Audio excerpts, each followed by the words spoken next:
we will invite Alex Zein, one of the best best known architect in Beirut, and we will talk about our upcoming competition, our contribution to Beirut port destroyed by terrific explosion.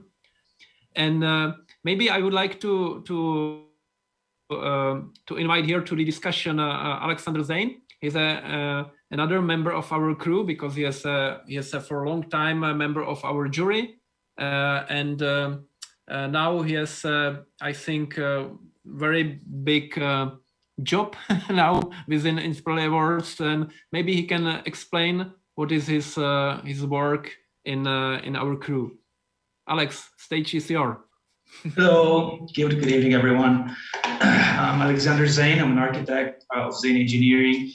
I'm also the president of the B-Port competition of Beirut. Well, the August 4, 2020, I was sitting right here in my office, and then I just heard this intensive sound of the explosion, and then I thought there was something small. Then it turned out that there was a big non-nuclear explosion, like one of the biggest non-nuclear explosion in history, with a force of 3.5 magnitude earthquake. So in that, I believe that it had been fueled by 2,750 tons of ammonium nitrate stored in the warehouse 12.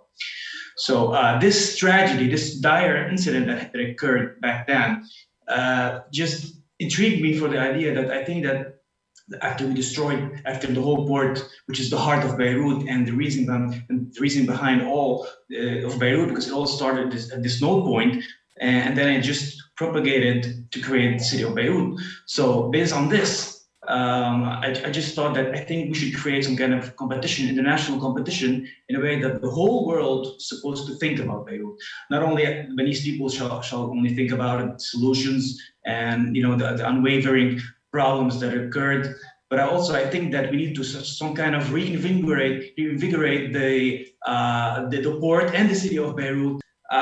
There's this fortification that in a way that the port is enclaved by the city. So we need to break this fortification and to create this interplay that is orchestrated between the port and the city. We need to create some kind of connection and link from the city to the port. So I think the port is right now isolated, and so the aim of this competition is not only to create a port that functions and operates, just like any other port. If you take a look at examples of so many great examples in the world of the ports, for example, the Barcelona port and the Marseille port, and the one that's designed by Rincolas, you can realize that the port not only needs to operate as just general cargo and receiving cargo and just import export, but I think that the port can just play a very immaculate role and mission to invite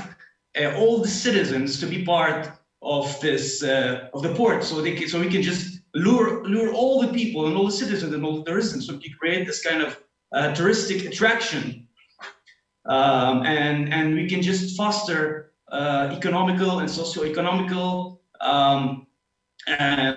possibilities. So the base of this competition, or the mission of this competition, is not only to create a physical shape, a physical operational design or operational optimal port, but also we're looking forward to this competition. We invite all the students from all over the world to rethink the future port of Beirut that will be rebuilt and invested under the FDPOT. So it's like finance, design, build, operate, and transfer. So the Port Administration and Ministry of Public Work and Transportation need to set the requirements here in Lebanon and condition lists that would shape the path of the future. So the winners of the competition will have the chance to be part of setting the requirements with the Lebanese authorities and with all, therefore, part of rebuilding the port. So what's really interesting in this competition is not that we're going to design a project and it's going to be ostensibly just a vision or a visionary, but also winning projects will participate in rebuilding the future port of Beirut in a very futuristic manner. So participants are challenged here to not only think of a new port as just a beautiful shape, but of course fostering everything that's related to, that needs to reinvigorate to the city of Beirut, because the more you consolidate every aspects that needs to be, some kind of troubled around. So we need to find a way, to put weight on everything related to economy, sociology, anthropology, and also tourism.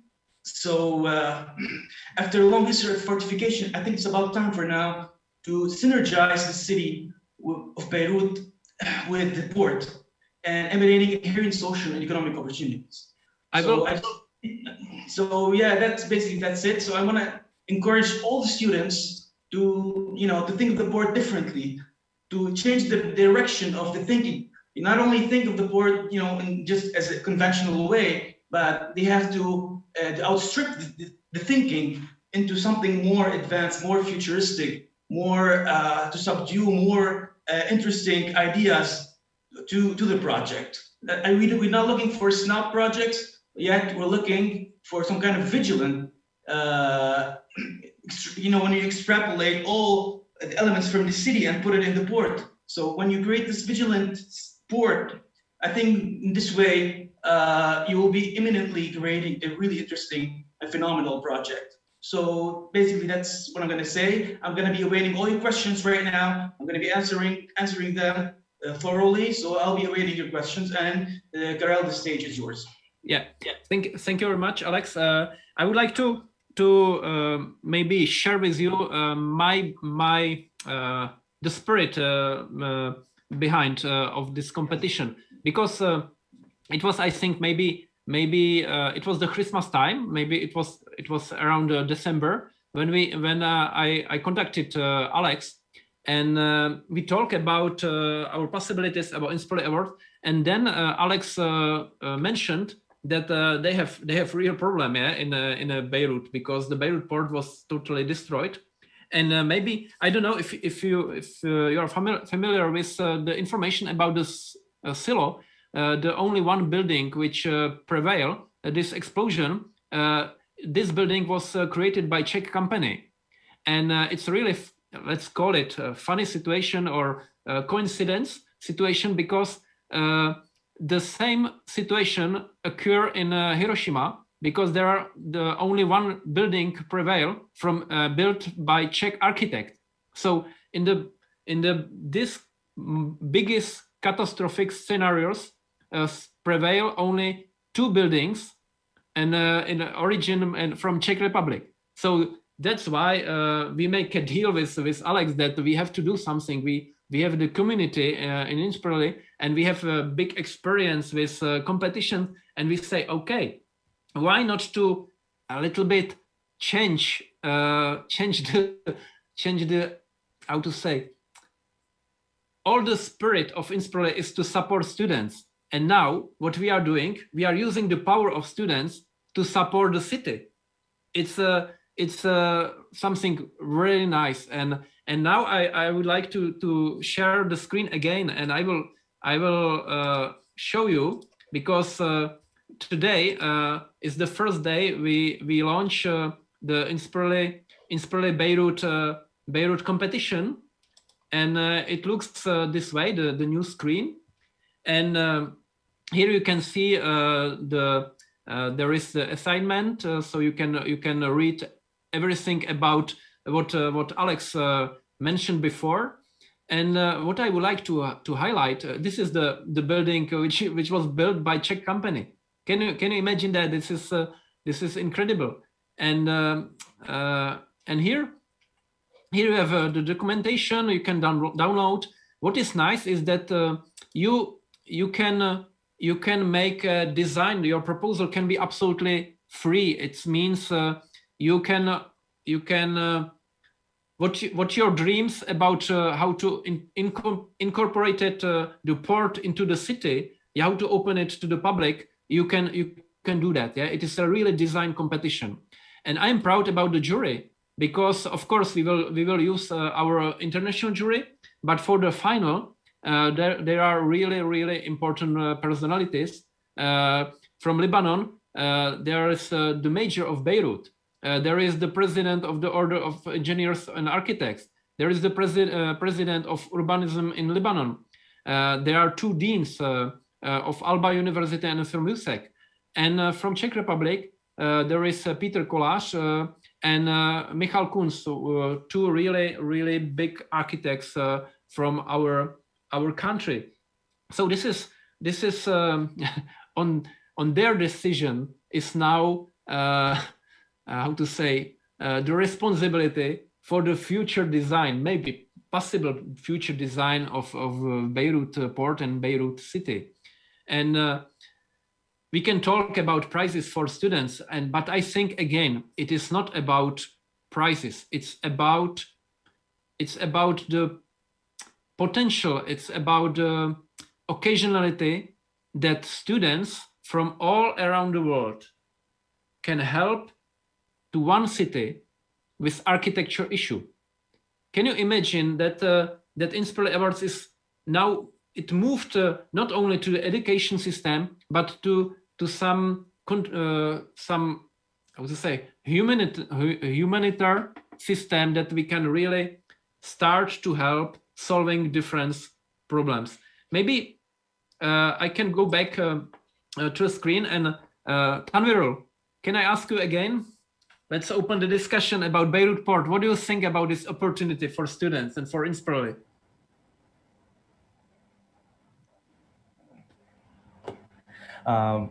First of all, I think it's a big opportunity for the student to build something like a historical part that hits in our history in the occasion and the blast that have done into the Lebanon is known about all around the world. Everyone have seen how the shocking blast happened there, and they have the great chance to be a part of this, and they can help with the unique idea, as Alexandre Zein, architect, mentioned here before, that they have a lot of unique idea from the different kind of continent, and they can merge into a. I think that idea will be also a blast for the authority also, and it will help them a lot because of.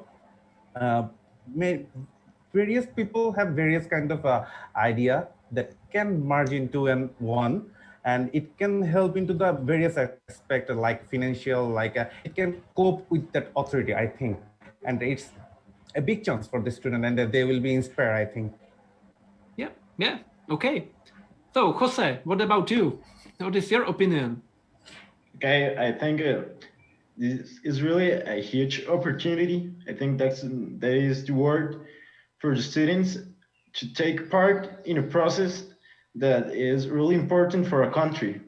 So this design process should be nourished by different perspectives that would change also the perspective of the student. And as I told you several months ago, it's quite like a shame that it's just for students because it's really interesting, and it gives us like the need to participate, the will. So I guess in summary, the opportunity to change the perspective and to contribute to a country is like the main idea, and it's really nice. I really like the idea, and that's my opinion. Okay, so thank you, Jose. And Ondřej, what do you think about? Because you are from Czech Republic, I would like to ask you: did you know that it is the silo was built by Czech company? No, actually, I didn't knew that, but I knew the story about Hiroshima. So now you nicely connected both of these for me. So thank you. And go on with your opinion about this possible, how to say, this gift to the students to have this opportunity to do such a beautiful project, I think. Yeah, you know that I love this idea from the beginning because, you know, students in architecture school are often kind of used to this fluffy competitions or, you know, even the projects building castles in the sky, quote unquote. But I always like when there is a competition with real problem in real place. And I think students can learn a lot working in, you know, basically very close to real world kind of conditions. So I definitely support this idea. And Beirut will definitely get something interesting out of this. So I'm looking forward to the results. Thank you. And Marta, what about you and your relation with the Beirut issue? I must say the same like you, because everything was selling. I don't have an idea of you. And what about you? Hey, You can say much more than others. I'm not sure if I can say much more, but I can say personally that it was from the point of human existence, it was really hurt me. Me personally, it was very hurt when I saw this catastrophe in the world, and I was think that exactly this kind of catastrophe should be used as an example for the future generations, as something what doesn't need to repeat once the humans will be accept the fact that that wasn't really good for anyone. It is what was happens, and it was bring many personal tragedy and sadness and loss of human beings, which was from my side point. So let's hope that the future generation will be grow on these examples, and they will find some what to say. They will work more, they will much more collectively think about the others, and they will accept that it's not only individual person on the planet, but we all exactly connected. Yeah. Oh, thank you, Sasha. You remind me one, maybe the hardest issue for me is that thanks of this Inspireli community, I am now connected with really all countries in the world. And thanks of this good connections, I feel all the pains from the world. Because, for example, one of the first, how to say, personal meet with some difficult situation was with one student from Yemen.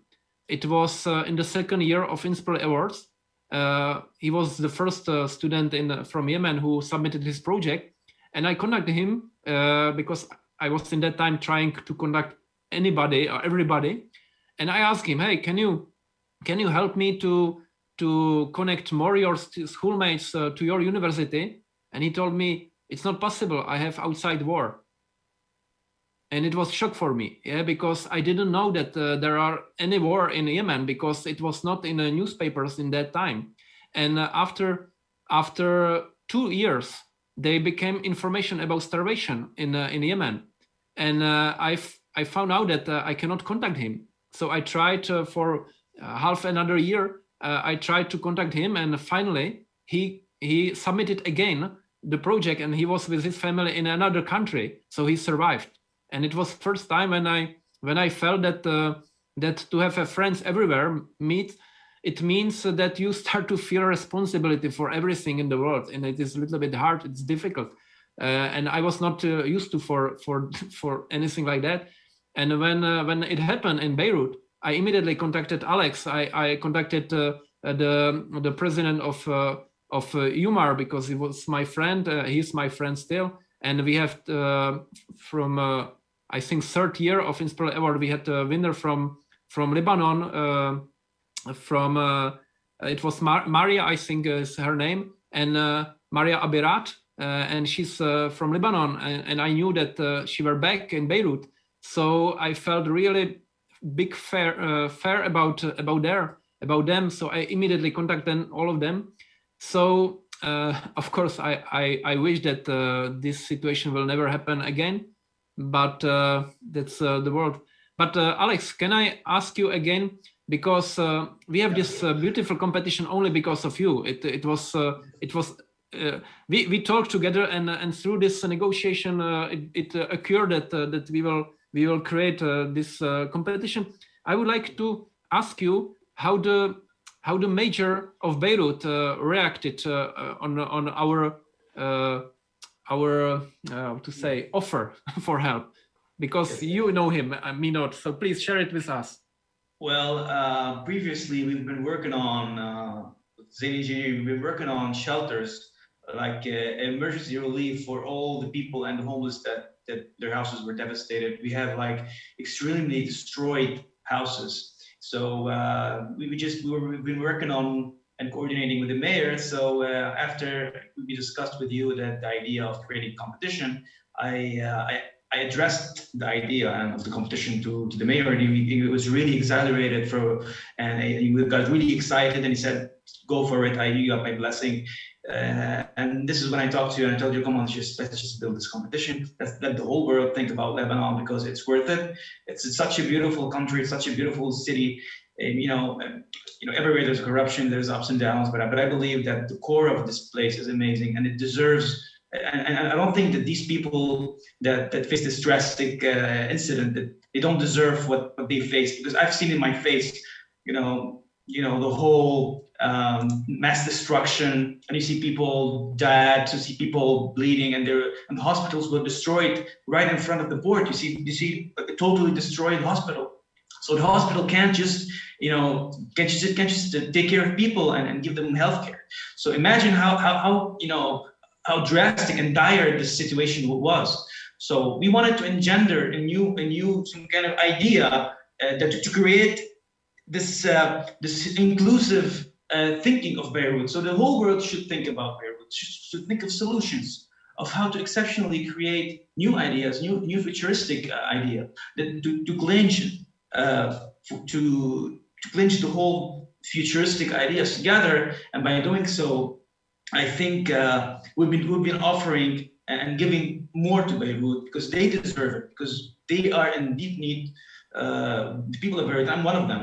We're in deep need for coordination elsewhere. Sometimes you just it doesn't work. It doesn't work alone. You just need some coordination. You just need some help from everywhere. You can't just dislodge the whole corruption by yourself. Sometimes you just need, I don't know, you just need some kind of collaboration from here and there, and by working together, we can just fix this hefty problem. And I think that the problem is the magnitude of the problem is way bigger, and the scale of it is way bigger than we are, than of what we can do. I mean, I think we don't have the possibility to change with architecture. With architecture, we can just create ideas. We can make important changes, but we can make the major change. I think it's more of a political problem. And I think that when we think of the board, I think we should also think of the political aspects. Let's just say that the board of Beirut once was a rival board. It was an important point and node in the Middle East, because it's just right in the middle of the Mediterranean Sea. So the importance of this board, I don't know what have actually happened, if it was human-made or it was a mistake. We can never know, because but what we can think about, what we can just extrapolate from this, I think is that we should think of the future. We should bring back the port better than it was before. We should design the port to be a rival to all the amazing ports around the world, like the one I mentioned in Barcelona, like the one and one designed in Marseille. And there are so many amazing ports that just extracts all the touristic attraction, and they have really good technology embedded and plugged in their port. And I think there's so many things and aspects that we should think about that comes from all directions. But once we connect these interlocated interfaces together, I think we should some kind of create this the synergy to merge all the functions in a way that could be well linked and connected to the city. Because I think that we should change this mistake, because the traffic flow in Lebanon is really dire and is really drastic, and you know, not only the traffic flow, there are so many things we should think about in the project. It's you know, the functionality. It's the fact that these lands in Lebanon and Beirut, they're extremely expensive. They're markedly one of the most expensive lands in the whole country. So when I talked to all the authorities, they told me that this time we want to benefit from these expensive lands. Instead of just putting the whole storage area, we can just create some kind of you know, touristic luring, touristic attraction, you know, because it was so stifling. And so we need to forge a new sort of program for the sport, not only just the conventional one like general cargo, like you know, the ship will arrive, we'll just take the containers and then we'll move there and then we'll store there, and then we have here the passenger terminal. So I think the terminals can be some kind of compacted together to create an optimal port that can be not only be just the functional port or the touristic port or the commercial port or the leisure port, but also we have the memorial, because as you can see, this building, this silos building that was designed by a Czech architect, it was one of the, you know, one of the only building that that survived, as you can see, and this just created some kind of a symbol. This is the symbol of the drastic incident that happened. So how are we going to work with this building? And how are we going to build another silos building? But we need a silos building. We need the machinery for it. We have already placed for it, and all these you know, all supply and the setups already. The infrastructure of it still exists right now. They're still ostensible. So we need to subdue a new futuristic thinking of the functionality of this sport in terms of operation, in terms of touristic, and in terms of commercial economy and sociology, and above all, and that's what I think is one of the most important things, that there were so many people that died there. So I think that it's really important for you know, their parents and all the beloved ones to just remember this, the people. It's about the people. It's about them. It's not about the place. It's about the people that died. So I think a memorial place that would just so kind of enhance on their importance. It's the importance of their people that sacrificed. It's the firefighters that were there trying to, you know, to calm the fire. They tried their best, but they were right there, right in front of the explosion, and they didn't hear it. They didn't think about it. They just died. They were just gone. So it's really extremely blatantly important and crucial to commemorate these important people, because I think these are the martyrs of the explosion, that we shall remember them forever. You know, whenever we visit this place, we should just see a flourishing place that project us to the future, orchestrated with all these beautiful functions. And at the same time, you can just, while sitting right there having a cup of coffee and walking around the gardens, you can just see these you know, containers just swirling around the port. I think this kind of experience that we've never seen before. I think we should, as you students, it's up for you to create this experience. So it's up for you to create us new. You give us the new ideas. You give us the new designs. You give us. It's all about you. I mean, we just want to see how you deal with the rubble right now, because they clean all the rubble, but still there are these staggering rubbles that you can never remove exceptionally. So what are you going to do with the sediments? And you know, there's some kind of subdue elements that we need to work with. How are we going to you know, work with all the ingredients and assemble them all together? I think it's going to be a very daunting mission. It's not going to be easy for you, because there's a whole history of Port of Beirut that we need to remember and commemorate, and we need to analyze, because I think Beirut was the node that connected Syria and Damascus, and it connected so many continents in the world. So historically, this port is extremely important, and it is the reason why the capital of Beirut was spawned. So therefore, I think we should take this into consideration, and we should take into consideration the fact that the port is enclaved by the city, and it's also protracted in a very wrong way. So how are we going to find the solutions for this without dislodging any of the important operational functions? So I think it has to be immaculate, extremely immaculate. You have to be very meticulous with the design and with the idea, and how we're going to bring some kind of solace to all the parents, and that were just sitting right there waiting for the firefighters to find just a hand of their kids, just anything. There was a mother that was crying. I just want to see a hand, just the hand of my son. I can't find him. He's lost. I don't know. He's not there. I can't see his body. I can't see nothing. So I think that it's the people's experience. It's the people's emotions that needs to interplay in this project.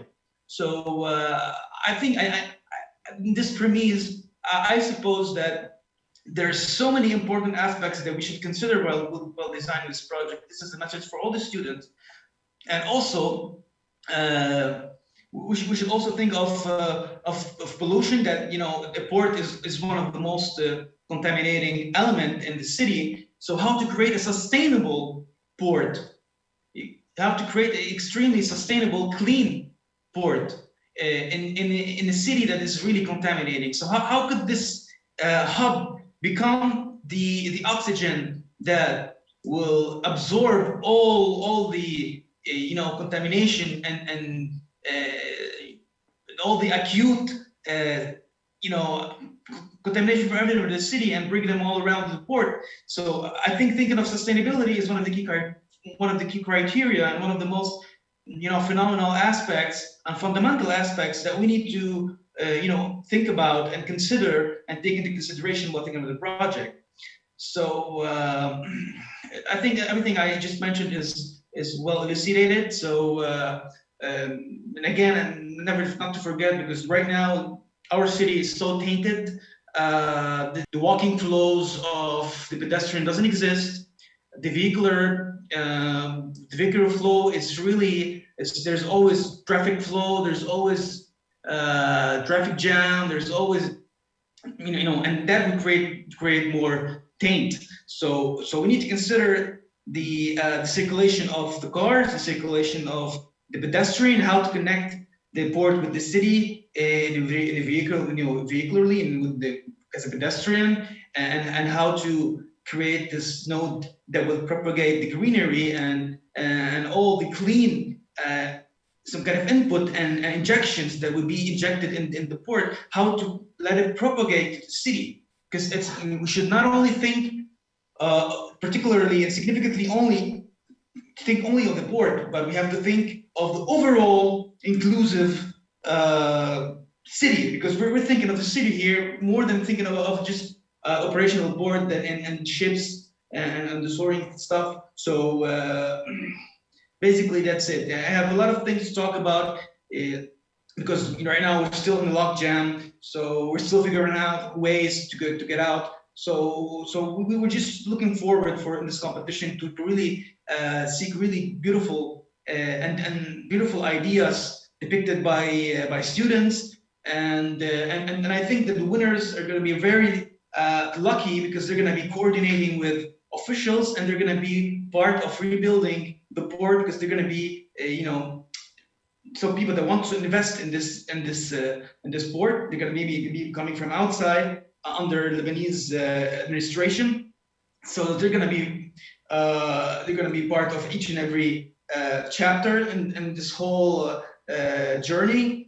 So hopefully you guys need to really focus on it, and really need to be very vigilant, and you need to think wisely of this project. And I think I'm really looking forward to see the results.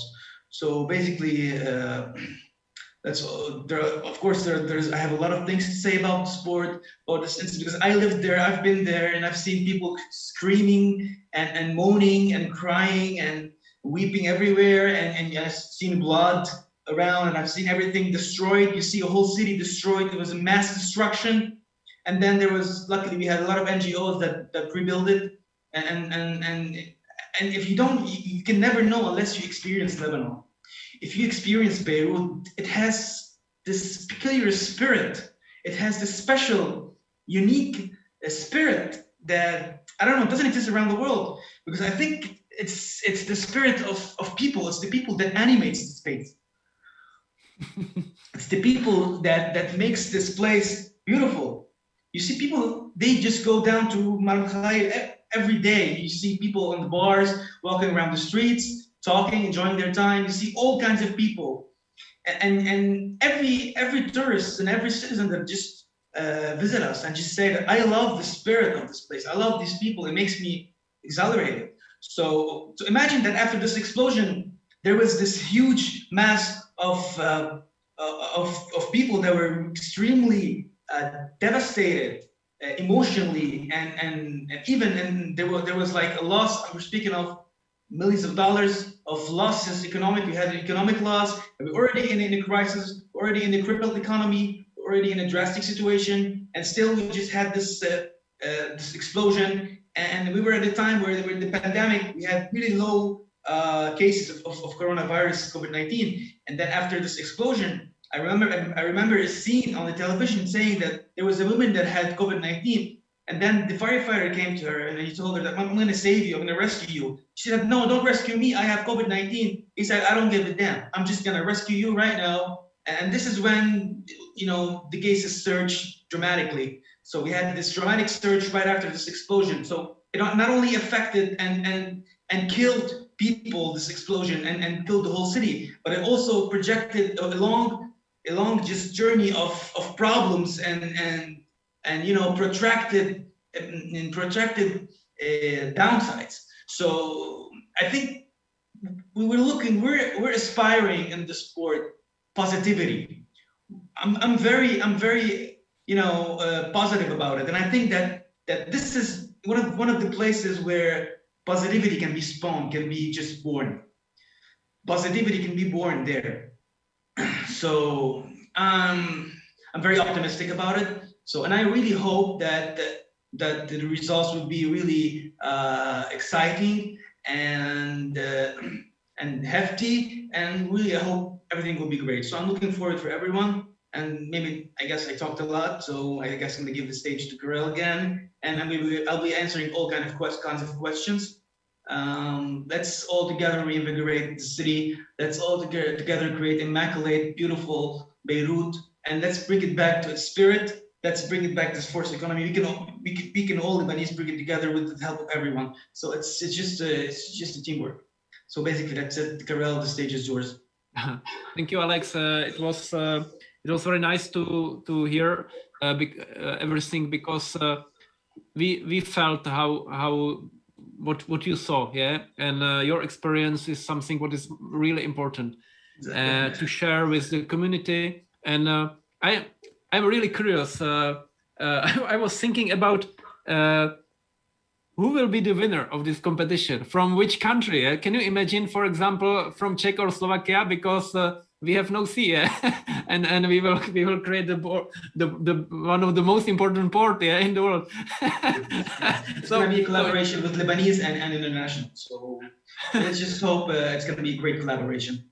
Yes, it's right, but I think that every time it's really a very big surprise who will be the winner, because, for example, in the competition of amphitheater in Burkina Faso, the winners comes from Argentina, yeah, and embassy in Ethiopia, they comes from Slovakia. So it is really opened, and it will be really big surprise. What I really love on this competition is that there are not so big obstacles. Yeah, you can design what you really wish to design. That's and, yeah, and this is nice.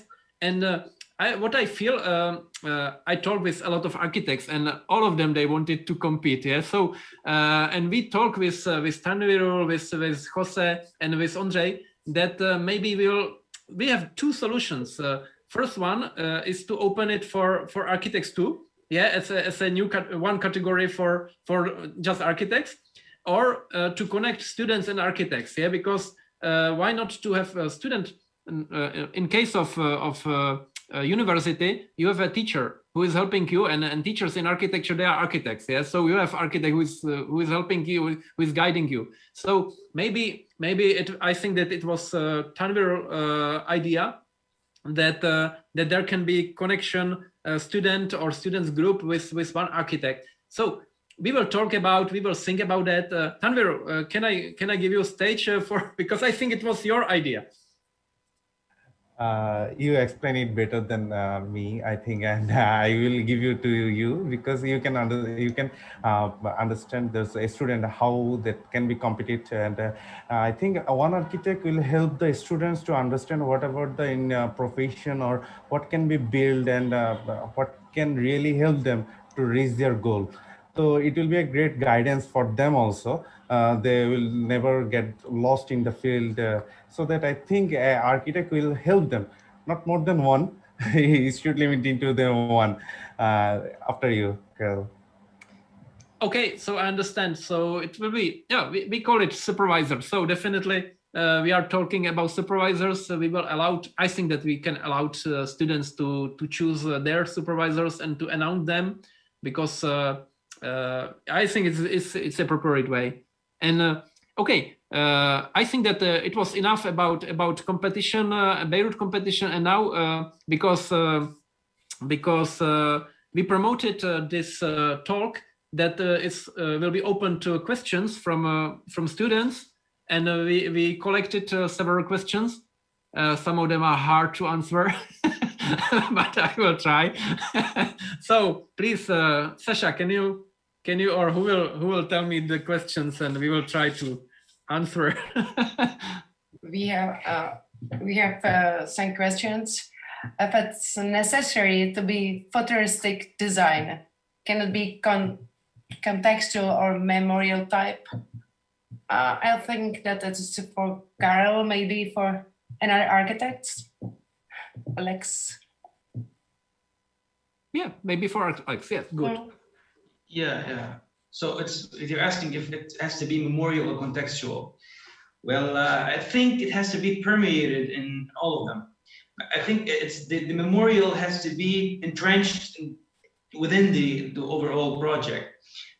We should never think of the project just significantly only peculiar for only this memorial. It's not a memorial. We're not building a memorial. We're building a port that's going to be operational. It's going to be functional.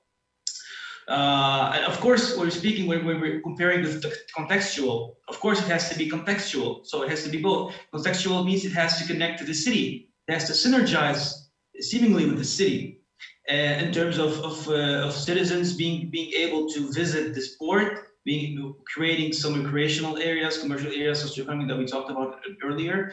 So I think it's going to be contextual. And the memorial, and I think memorial is one of the most fundamental elements in this project.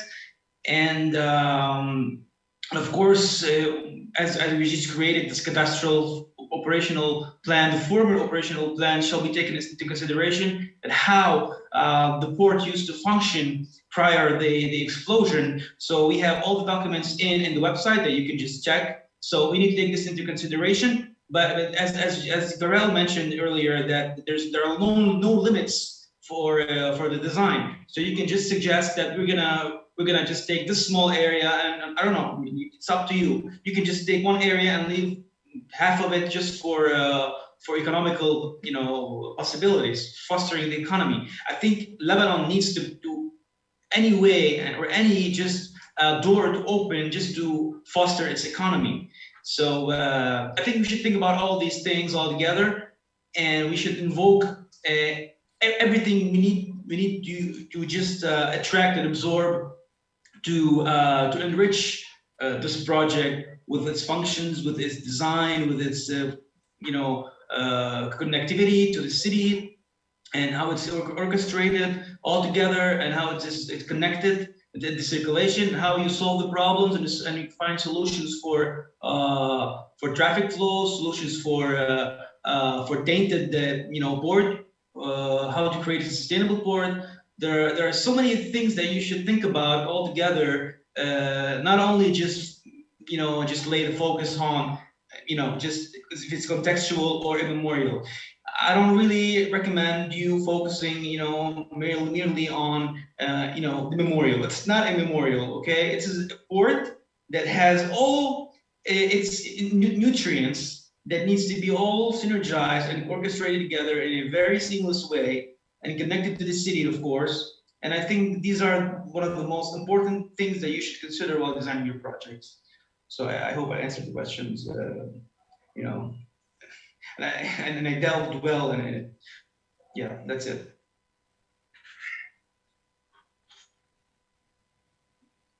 Alexandra, the stage is yours if there's any other question. Yeah, when you have been talk about this situation of Beirut,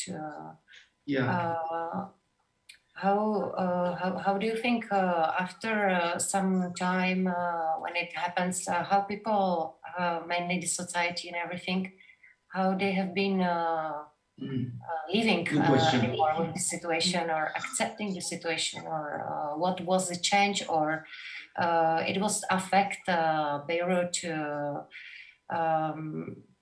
so hardly that it was never as before, or there was some society progress. How do you feel that from your point of view? What was happens in your country during the time from this accident? I'm really glad you just rolled out this question, because this is a very important question. I gotta tell you that right after the explosion, like a month,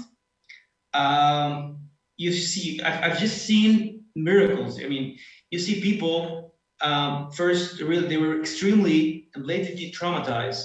Everyone was traumatized. Everybody, every Lebanese people, even the tourists that were living here, they were extremely markedly and immediately they were traumatized. And yet, and to react to this emotional status, these people just offered help. They just went down to the streets the next day. You see NGOs and you see people, normal people, just went out and went down to the streets, and they started collecting the rubbles and the sediments, and they started cleaning the place. It's like you're living in a house, for example. You live in a house, and then there's something happened, it got all destroyed. The first thing you're gonna do, you're gonna start just assembling and stacking and just collecting everything that's down here, and you're gonna just pull it around.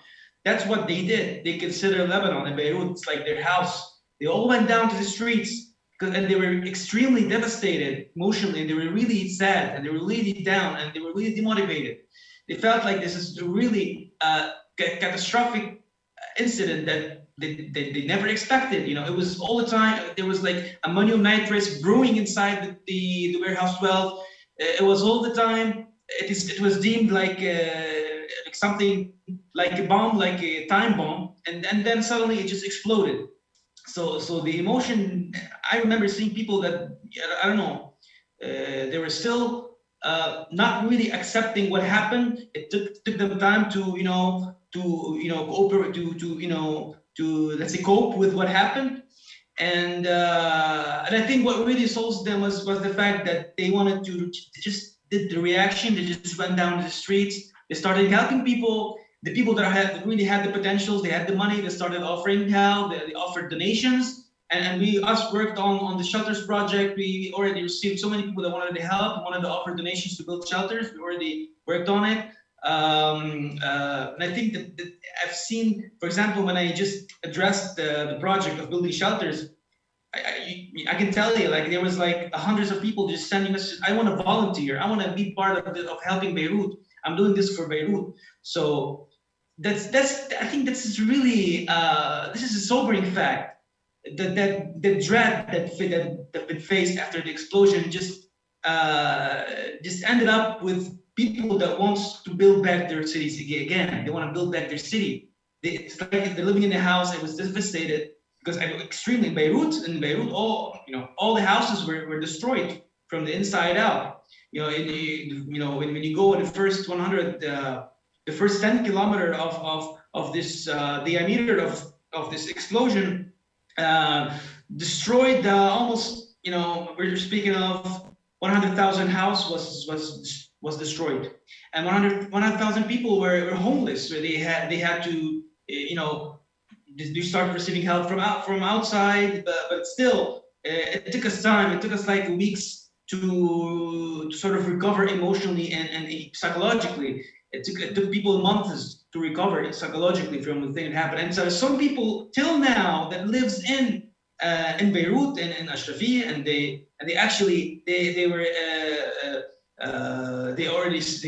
seen this the incident in front of their eyes, in their clean eyes and their iris, and these people are till now. It's been like 8-9 months till now until the explosion. They're still till now traumatized, and they still didn't forget the moment that happened. Because I can tell you that the people that were so close to the port, there were so many survivors that tells and just alter their experience. So they tell us, and they just claim that they didn't hear any sound.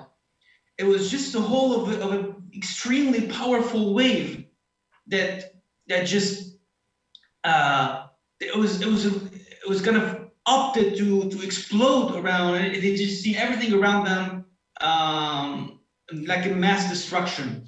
They see dust everywhere. They see destruction everywhere. They see dead people. I mean, it's survivors. They couldn't hear the sound because scientifically you can't hear the sound if you're so close to the big explosion. But I heard the sound from right here. I'm like 20 kilometers away. I mean, like 20, 30 kilometers away from the explosion. The sound was immense. You can never imagine. The sound was extremely immense. But so imagine yourself that how many people in this small country just experienced this extremely dire and dread,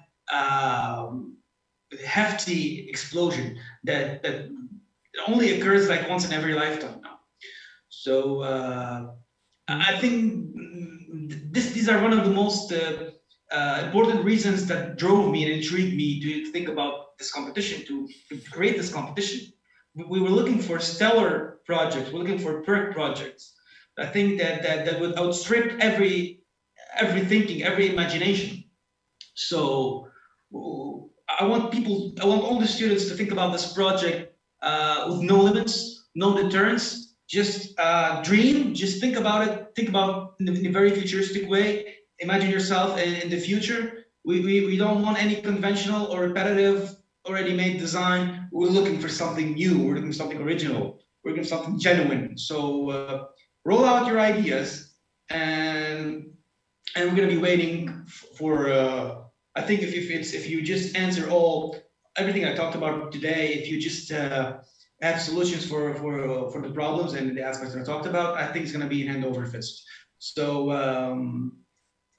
the stage is yours, Alexandra. Thank you. And I would like to ask one more question. As you have been mentioned now, I was this whole situation in Beirut. I was listening very carefully every your words, and I can say that with every your words coming emotion. I can feel that on another side, and it must be for most of us something what we maybe can imagine, but in the fact we don't know because we never have been in this situation. Or maybe some people in other countries have been survived through same, but these strategy are always the, let's say, the like stamp in the history, right? That it's something like patin. It's something what we cannot delete, so it's not. I'm just thinking now that it's not so long what that happens, and after the world was attacked by the COVID situation, and so your country has many challenges as the rest of the world, but especially for Beirut. I was feel that it will take time for the people and humanity to just go around, right? And just freely go around and breathe. So do you think that this COVID situation, which is right now everywhere around us, can somehow bring some new direction to the architecture or something, or it will be influence the impulse for many of architecture or architecture? Yeah, I think that the COVID-19 had made a significant change, in not only in our country but everywhere in the world. What you were saying that yes, exactly. If you experience this, this sort of tragic, if you experience it yourself, it's never like you're just listening to the news and trying to imagine yourself on our Lebanese food, because the specter of the past, till now, the specter of the past is still haunting us, as you say. There are I hear people telling me, like, till now, that when it's raining, when there's a storm outside and there are so many high sounds, they get traumatized. Sometimes some people go to the hospital to get extremely traumatized because they remember the incidents. This is the specter of the past that is still haunting anyone. It's deemed very scary for them. So I think it was extremely acute, and I think with time, it's gonna take quite some time to eradicate this global notion of the explosion psychologically. But I think that we should think about that in architecture, because I think it's the word hope, that if you create some kind of hope at some place, that an architecture sometimes can change the world, but it has the ability to do it if all these political, economical, social, if they all work in the same direction. I think architecture can play a massive role of changing the world and making an impact. They really needed exceptional impact that we were looking for. So that's why I think that this project itself could be the hope. And if students can advance a project that gives aspiration and hope, and I think they're going to be making a huge stride in the design, and I think this is going to lure all the jury, and I think that the winner is going to have an exceptional project. So of course, as I said, it's going to be a daunting journey. It's not going to be easy. You're going to think of thinking of the interfaces in this already planned urbanism existing in Lebanon, that also needs some replanning and new planification. So I think the situation is kind of murky right now, but it's not so elusive. I mean, it's not so elusive. I think that there should be some kind of well-directed road or path that students shall follow, and and once they follow the good path, and I think talented people, they're gonna appear, they're gonna be eminently appear, and we're gonna see a lot of good projects. But I think that when we talk about emotions and we call in French état d'âme, and we call it about emotion, like psychological emotion, I think that the project, it has a huge role in affecting people's emotion. So this is architecture in terms of its performance, more of in terms of its physical shape, as I can say. And so if architecture can play the right role in affecting positively the citizens and everyone that will visit this place, because it's going to be a place maybe to visit. If you take an example, there were two-way trade centers. In New York, when they went down, the project, the master plan created by Daniel Lipskin. If you take a good example, they just left two holes. They just created the names of all of the tyrannies, and then they just built right next to it.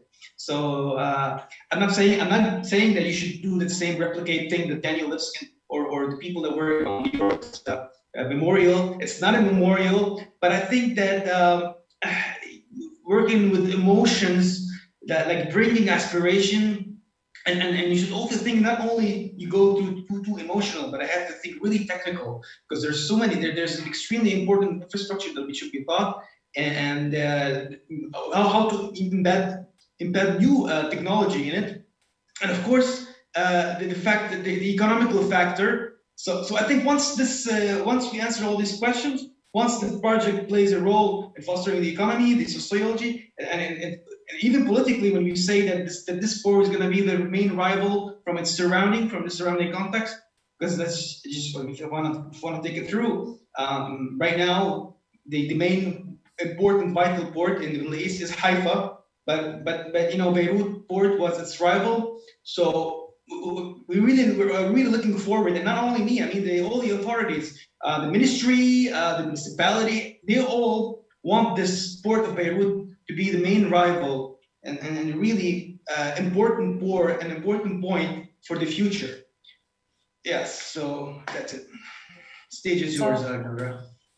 Thank you, Alexander, for your answer. So what about easing the situation and making a question what we have here? So some students have asked if he can make a wooden model. So let's start with Marta. Thank you. From now, we ask everyone who uploads their project to the Inspireli Awards to send us their wooden model at the same time. Yeah, that's a good answer. And please, before you send the wooden model, no, I need to maybe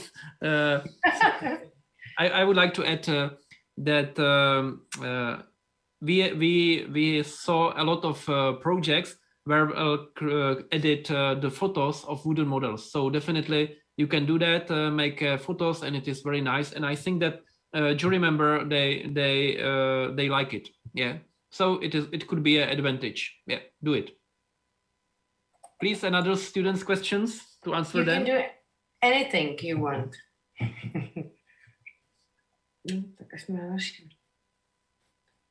Yeah, so what about to ask here our next guest? So for these competitions, we should use Dominion only? Is another question for Ondra, I think. This is questions for Ondra Valach. Is this necessary use Lumion only for this competition? Yeah, but Ondra is not here, so I can answer no. It's not necessary. You can use each different softwares, but only in case you use Lumion or Archicad software. You can win another prizes within Inspireli Awards. You can win the Archicad prize, or you can win Lumion prize. So it's absolutely up to you what kind of software you use. It's up to you. And you can use wooden model. And wooden model, yeah. So maybe I can I have some questions. Which one belongs to a little bit to Tanvirul, but I will answer. I will answer to you now, because two students they ask if when they received the prizes from the last year, and I have to say, firstly, I apologize for delay. Unfortunately, we have these prizes prepared at the university, but the university is closed, and we are not allowed to go there because the pandemic situation in Czech Republic is one of the worst in the world, and we are closed in our villages. We cannot move too much, so please be patient a little bit. You will receive it, but it's really difficult. Yeah, it's not only to get the prize for you. Another part is to deliver it. Yeah? So now we are like powerless. Yeah, but the prize, and Tanvir is one of the winner, and he didn't receive till now the prize. So Tanvir, can you say that you will wait, please? He's a winner. Yeah. Yeah, yeah, I am waiting for it. As I can understand, you can also know that we are going to lockdown, full lockdown again from the 14th of the month because of the rate of the COVID-19 is rising here also. We are also facing a situation. In the meantime, we just going to control. But again, it just rising again, and again lockdown are coming towards our country. So we can understand the situation, and everything just closed down. I can wait for my big success. Right? Oh, thank you, Tanver. Yes. It's very kind of you. Okay, can we go to the rest of students' questions, please? Sasha?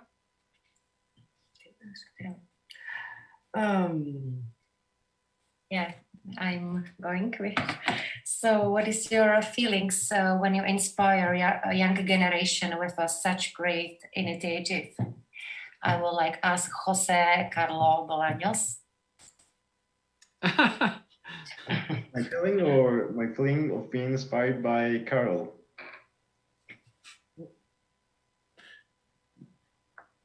It's wait. Jose, I think that now you belongs to this part to this crew, yeah. So you are inspiring too.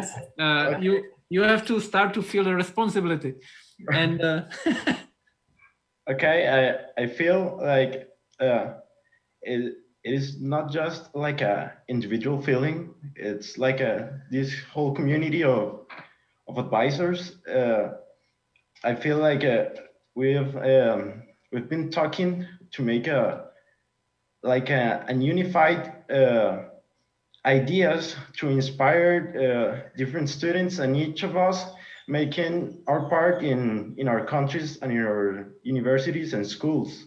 So I think it's like a great teamwork that Carol has joined us to make an effort to inspire students, that possible students that are almost finishing, they're already architects. Just a degree defines and not defines you if you are an architect or not, but helps you encourage by making these connections, encourage people and different students in our countries, and with these meetings inspire different countries, because I have talked to Carol that, well, I'm from Costa Rica, so sometimes I feel, and possible many people feel, that like we are sometimes isolated from these types of conversations, like the proposals from Beirut and so many other proposals from different parts of the country. So this whole idea of connecting us helps us to feel part and feel that it is possible to take an active part in the design of different parts and make a true impact in how the world see the architecture, and us feeling like part of the group. I don't know if I explained the right idea, but that's basically to feel part of the group, and not only for us, to encourage people from our country, but from other countries too, by talking to all these students and architects that are in the word of advisors. Like, I don't know, I have never talked to someone from Bangladesh like Hitan Virul.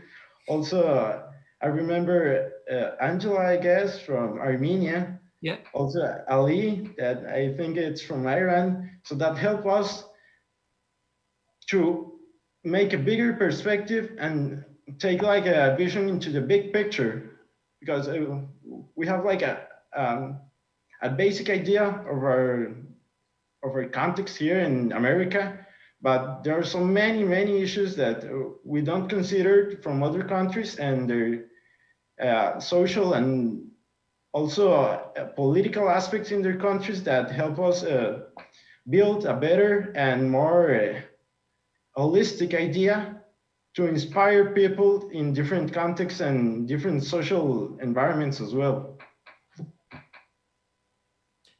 Maybe I can maybe go on with this. That's what Jose said is very nice to hear. Yeah, because I didn't know that somebody in Costa Rica feel something like that. Yeah, I could not. Yeah, because I was.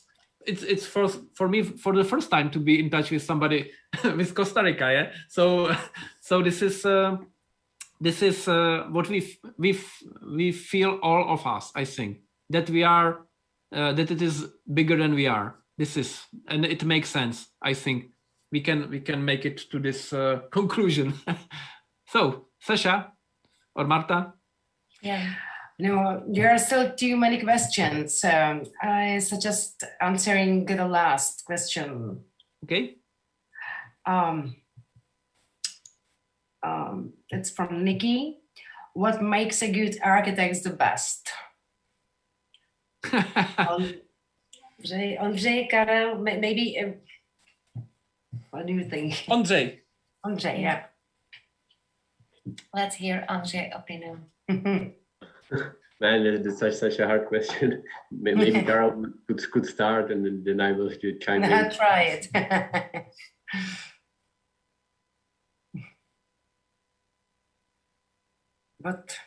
What's the best on you?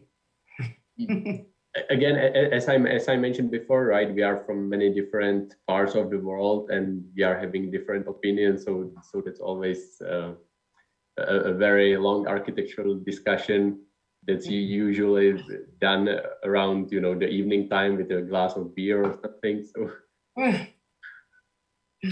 yeah. If I can answer, for me it's very easy. Great architect, it's equal to humble architect. So humble is the answer. We are here as architects, craftsmen working for people. We are not art. Yeah. So you think that ego and proudness sometimes is going against us and our qualities? That even we have a big potential and we are over-educated and we are on the right way. That it's exactly ego what can make us some. What can make less the quality of the end? I think because I'm teacher of psychology of architecture, I know a lot of architects. I know really hundreds of architects I met, and ego is a problem of only a few of them, because normally they are really normal people. And but yes, the purpose or our journey of architects is to satisfy humans' demands. We are creators of artificial environment. It means we are responsible for entire demands of humans.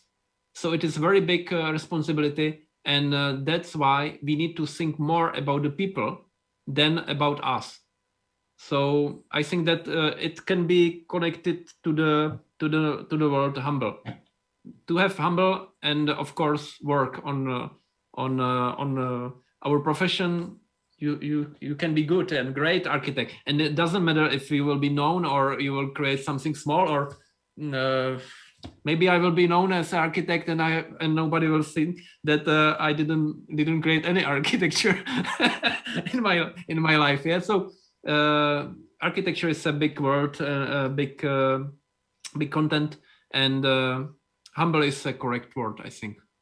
So I think that maybe Marta, can I ask you to finish this first talk? Yeah. Make a conclusion. Oh, no. I only want to say thank you, Karle, Alexi, Hakime, Jose, Alexa, for a nice conversation and for your time. We are definitely don't say goodbye for a long time because Inspireli talk number 2 will coming soon. Very soon. Very soon. Yeah. So, see you. So bye. Bye everybody. So keep healthy, stay happy, and let's see next time. Yeah, see you next time. Bye. See you. Thank you. Yeah. Thank you. Thank you very much.